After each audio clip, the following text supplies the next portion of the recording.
So my last relationship teach me not be in a rush to be in love. Red flags को ना red roses के साथ exchange नहीं करना चाहिए। अगर डाउट है तो उसी से प्यार करने के लिए खुद को फोर्स नहीं करना चाहिए। जब जुबान पे हाँ हो और दिल में ना हो तो दिल की बात सुन ही लेनी चाहिए। और जब पूरी कायनात सिग्नल दे रही हो तो ट्रस्ट कर ही लेना चाहिए, क्योंकि ना खुद की इनर वॉइस बिल्कुल करेक्ट निकलेगी। This is not a love, but after everything it's okay to fail. It's okay to fail in love, but what's not okay is to stay there. क्योंकि ना टूटा दिल हम फिर भी संभाल सकते हैं, लेकिन पछतावा हमें अंदर ही अंदर खा जाता है। और प्यार हमारा कोई एक्सपायरी डेट के साथ नहीं आता। ये किसी भी जगह और किसी भी एज में हमें मिल सकता है। It's never too late for a fairy tales, क्योंकि ना 8 बिलियंस लोग हैं।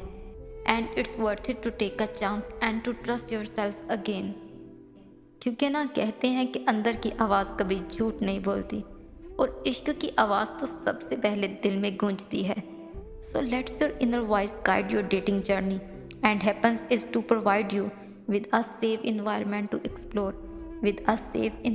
to explore. Thanks for watching my video. Please do subscribe my channel and don't miss the press bell icon.